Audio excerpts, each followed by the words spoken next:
de las personas, yo me incluyo, pero incluyo a muchas personas que están involucradas en este tema, pues sabemos que este proceso no comenzó un 27 de febrero de 1989 y que tiene unas raíces mucho más profundas que debemos de rescatar porque a pesar de que, bueno, de que todavía en cierta forma y muchas personas que combatieron en esa época a veces hasta todavía se ven intimidados por el poder del Estado, y todavía dicen las cosas en secreto y pareciera que como que si todo eso todavía estuvieran viviendo en una clandestinidad porque hay secretos.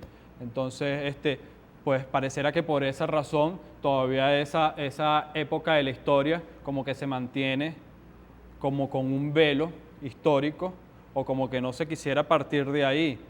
Definitivamente, por ejemplo, uno de los documentos que traje, que se llama un libro que se llama Guerrilla y Revolución Bolivariana, aquí te cuenta cómo la lucha guerrillera, ¿verdad? Luego de que estuvo, de alguna manera, se fue desgastando el proceso revolucionario de izquierda que había tomado la lucha guerrillera como un camino, pues ellos tomaron la decisión de ir hacia otro frente que eran las Fuerzas Armadas venezolanas que ya tenían contactos o se estaban comenzando a hacer los contactos o ya venían desde muchos años de los 60, pero que después hubo una retoma de esa conexión con lo que fue, bueno, una de las líneas fue el Partido de la Revolución Venezolana, que se inició, este partido se inicia a partir de una crisis, una ruptura que hay en el movimiento de izquierda, cuando unos decidían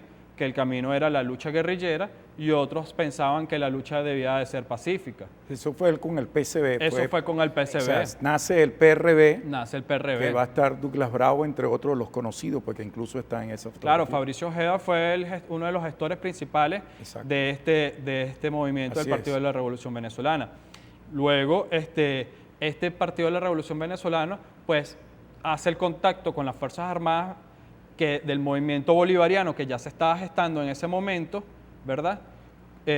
Donde uno de los principales actores era el presidente de la República, el comandante Hugo Chávez, y comienza de alguna manera esa conexión que hubo, porque por ejemplo el presidente de la República lo ha dicho varias veces, que él hubo un momento que ya él estaba pensando en irse incluso hasta la guerrilla, porque él sabía que en las Fuerzas Armadas lo que se estaba gestando en ese momento no coincidía con sus propias ideas, que eran ideas revolucionarias, ¿verdad? Entonces, pero la gente que ya estaba haciendo el contacto le dice, no te vayas para la guerrilla, quédate porque tú eres nuestra esperanza. Y el presidente Chávez lo ha contado y dice, ¿esperanza de quién? No, bueno, es que nosotros vamos ahora a hacer el proceso de izquierda, el proceso revolucionario lo vamos a hacer a través de las Fuerzas Armadas y eso es lo importante de este proceso revolucionario, que es la unidad cívico-militar, que es lo que se pregonaba desde esa época, era esa unión que vino desde el 23 de enero, eso yo hice un símil una vez con lo que fue el 13 de abril, porque para mí la unión cívico-militar se vuelve a consolidar es el 13 de abril como fue el 23 de enero. Entonces ahí es donde hay ese hilo histórico desde el 23 de enero y que es lo de la ley, cómo podemos enlazar, ¿verdad? Desde el 23 de enero hasta nuestra actualidad, el 13 de abril, donde se une el pueblo con las Fuerzas Armadas y logran consolidar ese poder que, por ejemplo, en el caso de todos estos combatientes, y Fabricio lo escribió, decía, bueno, ese es la garantía de victoria para un proceso revolucionario. Entonces, bueno, ahí es la importancia, ¿no?, de este hilo histórico que debemos desde donde nos debemos de guiar para conocernos a nosotros mismos, nuestra propia identidad como pueblo revolucionario y seguir avanzando. Sí, ahí, por cierto, hay dos cosas que debo resaltar en estos 2 minutos que nos quedan. Una tiene que ver cómo la política del Estado hace 5 teatros operaciones, respondiendo a una política represiva. Esos centros de operaciones, el de Cabura en Estado Falcón, Cocollar, que en Sucre, Cachipo, que era en el estado de Monagas, donde había una pista de aterrizaje allí, Yumare, que es el de Yaracuy, y estos teatros de operaciones tenían la característica que estaban fuera de toda acción legal. Entonces significa que se creó una estructura paramilitar para atentar contra las personas. Y esta política concluyó, de acuerdo a lo que estamos escuchando que señala José Luis, claro, se hizo insoportable para algunos sectores dentro del ejército, porque va a ser la partitocracia, el puntofijismo, quien va a estar de acuerdo con esto, no un pueblo que había sido engañado. Así es.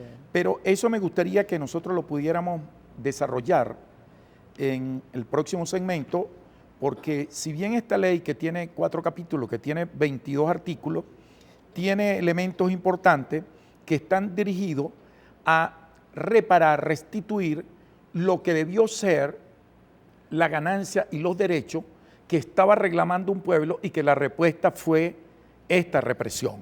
Por eso, muy importante, como decías tú, Lidis, es lo que tiene que ver con la memoria. Ya volvemos.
Bueno, aquí estamos parlamentando con Lidis Nava y José Luis Alcalá, quienes son familiares y luchadores sociales y tienen que ver con la ley contra el olvido y la impunidad. Livia Gubernier quizás les suena a ustedes, Chema Saer, Tito González Heredia, Luis Alberto Hernández, Noel Rodríguez, José Gregorio Rodríguez, Jorge Rodríguez, Alberto Lovera, Víctor Ramón Soto Roja, los hermanos Botín y Marín, en fin, Fabricio Ojeda, un grupo, una larga lista, y aquellos venezolanos campesinos que nunca nadie reportó de su desaparición y que ahora esto está permitiendo que eso aparezca. Lidis. Sí, fíjate, por una parte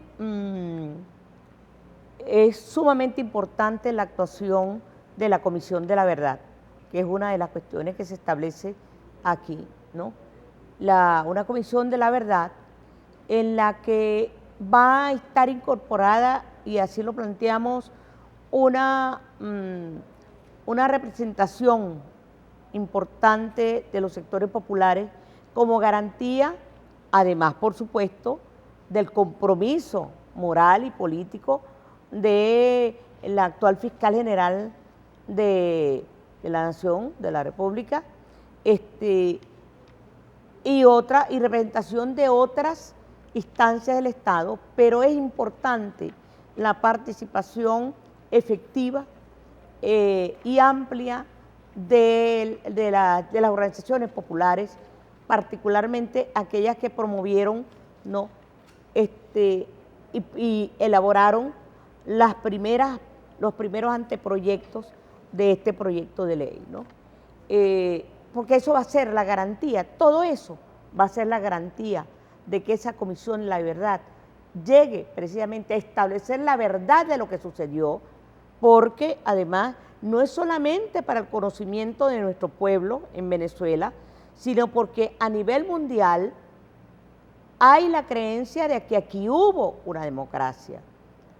Y además de eso, en aquellos años, y recordemos, yo formé parte del Comité de Defensa de los Derechos Humanos, que funcionó en el momento precisamente desde el 70 para acá, funcionó muy bien en el momento de la desaparición, por ejemplo, de Noel Rodríguez. Y aquí hicimos toma de la fiscalía y aquí los familiares de Noel, acompañados por otras madres y otros familiares, realizaron una huelga de hambre precisamente en el Colegio Médico del Distrito Federal que estaba en ese momento en la Plaza de las Tres Gracias. Así es. Llamando la atención internacional y ninguna instancia internacional, ni de la ONU ni de la OEA, se presentó aquí precisamente para acompañarnos en la investigación, ¿no? Y además que conoció de todos estos hechos. Y hablar, y perdona que le interrumpa, hablar de eso, Lidis, en aquella época, el que hablaba de derechos humanos, eso era de los comunistas. Eso era de los comunistas. O sea, estaba estigmatizado, estaba rayado, sí, estaba prejuiciado. Hablar de los derechos humanos era, quien hablara de eso, era tildado de comunista, ¿no? Así es. Entonces, eso es importante, ¿no? El trabajo que va a desarrollar la Comisión de la Verdad, porque a partir de allí que entonces se establezca la verdad y además se establezcan también las instancias a quienes corresponden establecer la sanción correspondiente. Pero otro aspecto sumamente importante, ese del que hablábamos, que tiene que ver con la preservación de la memoria histórica, el rescate y la preservación, ambas cosas. El rescate de la memoria histórica, por lo que decíamos cuando comenzábamos esta conversación, de tal manera que allí se involucren instancias educativas de investigación, una investigación con rigor, que contribuya precisamente a la seriedad y al rigor histórico que debe tener esta investigación. Sí, ahí porque lo definen. ello debe garantizar, todo eso debe garantizar que nunca más nuestro pueblo vuelva a vivir la época tenebrosa del puntofijismo. No, es que un Estado, porque lo definen ustedes muy bien allí. Por otro lado, lo definen en el capítulo 2. Así es. La Y Comisión por de la otro Verdad, lado, muy bien. que quede establecido, ¿no? Que ese Estado que funcionó en este lapso de tiempo, lo que desarrolló fue una política de terrorismo de Estado. Esa fue la política que aquí se desarrolló. Eso es muy importante. ¿No? De tal manera que, tanto a nivel internacional como a nivel nacional, se conozca el carácter de la política que establecieron aquí, tanto Acción Democrática como COPEI. Entonces, realmente, para nosotros y para nosotras, como para los familiares directos de las víctimas de la represión, y vale decir que aquí hablamos también de torturados. Bueno, si 3.000 y pico fueron los muertos y desaparecidos, los torturados aquí pasan de 5.000 porque muchos sobrevivimos, ¿no?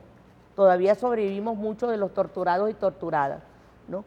Entonces, esa Comisión de la Verdad tiene que desplegarse en todos los municipios de Venezuela para ir a los rincones más recónditos del país para que se establezca esa verdad, la verdad completa, la verdad verdadera, y que podamos echar, ¿no?, por tierra esa historia oficial que nos han vendido, que todavía está en los libros de historia, de que esa era una democracia, ¿no? Sí, así es. Una historia oculta